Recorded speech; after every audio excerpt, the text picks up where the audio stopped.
Welcome to your daily dose of MindFuel moments and this new Feminine Awakening series, where we're celebrating women and all your ebbs and flows. It's time now to reawaken the feminine energy. Let's begin. Hello, everyone, and welcome to today's MindFuel moment.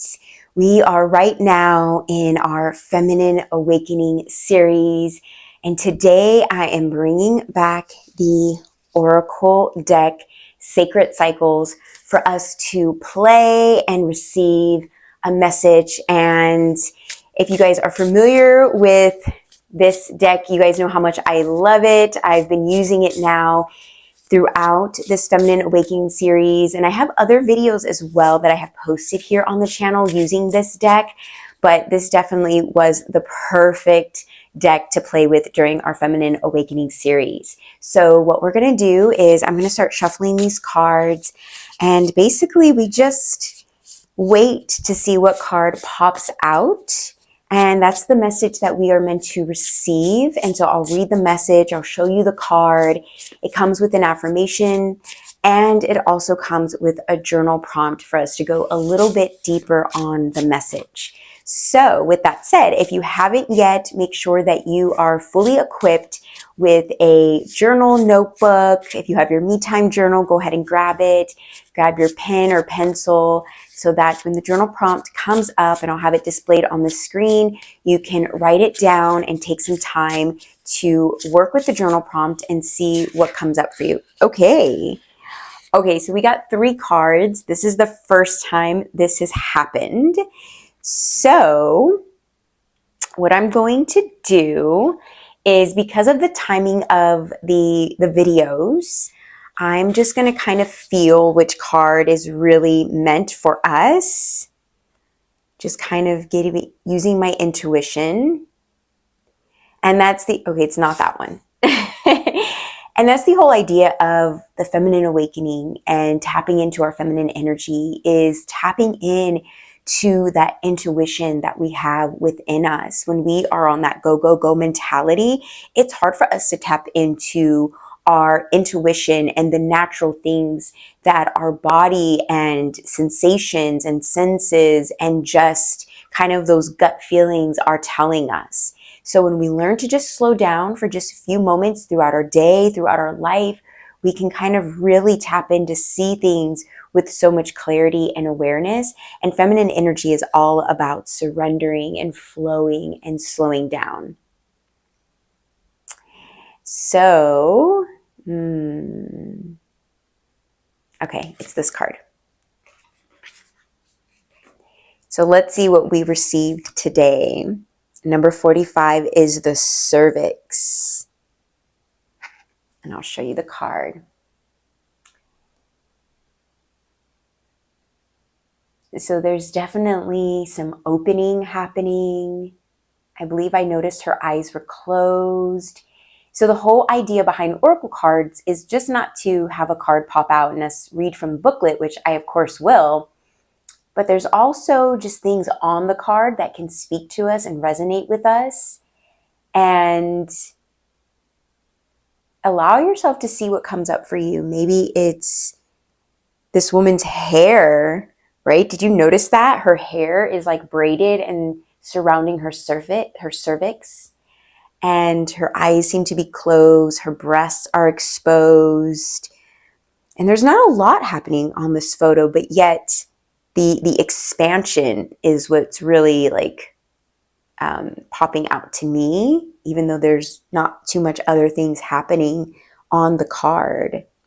So I'm excited to see what else this card means for us. So it's the cervix, which is number 45.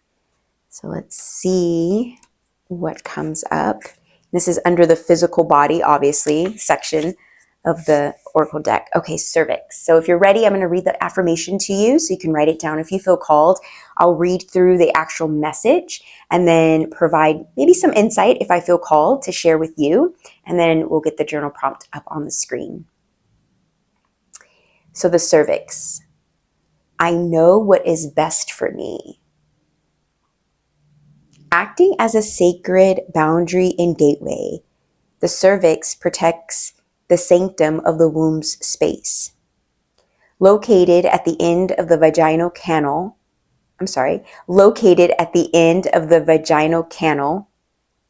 it shifts position and shape throughout the hormonal cycle, expanding, contracting, releasing fluids, and adjusting as needed to the sacred body's energetic experience. This threshold invites you to acknowledge your boundaries and edges of comfort. It is time to consider the relationships, contracts, and connections in your life. Find clarity around who and what is rooted in integrity and where your trust has been earned or broken. With this comes the balancing act between safely de-armoring the blockages constructed from fear or trauma and empowering your own discernment. This process is slow and steady. There's no need to rush. Allow yourself the time and space to connect with the wisdom of this inner boundary and apply its guidance to your experience.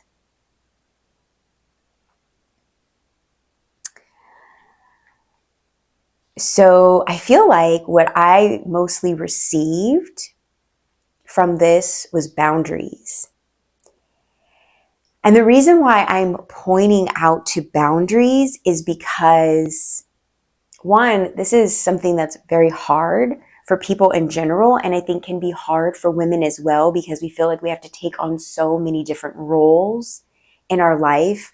We're mothers, we're wives, we're aunts, we're sisters, we're daughters, and that's just one part, right? And then it's all the other things and ways that we show up in the world. We have certain titles and positions that we hold in our career and business and workspace, and then all the other things, right? Just woman in general, what does that mean? And we hold that. And I think it's hard for us to set a boundary for all these things, because we want to give and we want to nurture and we want to love and we want to be there for everything and not miss out and show our support. And, I think a lot of the times when we don't set those boundaries, one, we're not helping ourselves to regulate and slow down and take time for ourselves. But sometimes we can get kind of foggy in the sense of who we're allowing into our space, because it did say, to consider the relationships, contracts, and connections in your life. So sometimes, if we aren't setting certain boundaries, we don't realize that certain things that aren't serving us anymore have kind of expired. And we feel bad, especially as women, for maybe letting go people in our life, whether it's family or friends or, a job, or if we own a business, maybe certain people in that business that can be hard to let go. Or certain contracts, right? Certain agreements we made. Contracts are not meant to be forever, right? And there's always a loophole, right? There's always a way to make new agreements, to put new things down. And that works for us in that time, right? When we first sign something or agree to something, we're in a different place. And as time goes on, we're growing and evolving, whether we're part of the process or we're not, right? So it's okay for us to take our time to really start to evaluate the things that may or may not be working for us and learn how to set certain boundaries around things. And that could mean, keeping the relationships we have and the contracts and the collaborations, maybe just now adjusting it to work more of where you are in your life. It doesn't necessarily mean we need to let go of everything. Some things, yes, maybe that's what it's called for, but some things just need to be readjusted so that the relationship or the collaboration or, even the contract with our home or things like that maybe need to be readjusted because of where we are financially or where we are in our life. Doesn't necessarily mean we want to end the contract or move or do these things, but maybe how can we work out agreements that are still win-win, but that now need to change based on just where we are in that moment. Because everything is changing and growing and evolving all the time. We are doing that. Our family and friends are doing that. The world, the collective is doing that. So sometimes it's okay to realize that things can be adjusted if we go and have those conversations coming from the right place. Most of the time people want to work with us and want to help us and support us. And as long as there is that win-win, right? So that's what's being called to me. So I would love for you to share in the comments if anything I just shared resonated, or, this message resonated, or the images resonated, anything about today's Oracle card. How did it resonate with you? What came up for you? And we're not even done, so we haven't gotten to the journal prompt. So let's go ahead. I'm setting aside about 2 minutes for the journal prompt. If you have a little bit more time, then make sure to keep journaling, or if you want to come back to this later and continue where you left off, you can do that as well. But I encourage you to take just 2 minutes now to go a little deeper with today's journal prompt that goes with this message. So here is the journal prompt for today. Where in my life and with whom do I need more or fewer boundaries?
All right, my friends, so 2 minutes is up, but like I said, you can definitely keep journaling or come back to this maybe later today or maybe tomorrow, or even if you need to let whatever came out in this first round kind of settle and process and sit with this, and then maybe come back to it in a few days or weeks.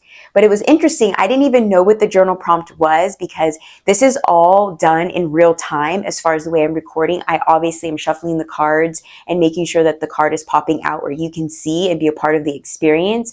But it was just interesting how I did not know what the journal prompt was. I hadn't read it at all, and how it was really focused on the boundaries. So that really seemed to be the theme that I caught on to when reading it. And so I'd be interested in knowing, what came up for you when it came to boundaries. Is this something that's easy for you to work with? Or is this something hard for you to implement and understand and move forward with? And either place where you are, there's no judgment. It takes a while for us to create and know where to place these boundaries. And even if we are a pro at it, there might be something that comes up that we're like, oh, I need to set a boundary here, and this one is not as easy as the other things were, right? So there's no judgment in where we are on this journey and on this process. So whatever came up for you, if you feel called, please share in the comment. I always love connecting with you and supporting you and rooting you on. So with that said, my friends, thank you so much for showing up for you today for this entire Feminine Awakening series. We're going to be back here tomorrow, or I'm going to be back here tomorrow. I guess my spirit guides are here, so I know they're here. So we will be back here tomorrow for another MindFuel moment, focusing on feminine awakening. So I'll see you then. Namaste.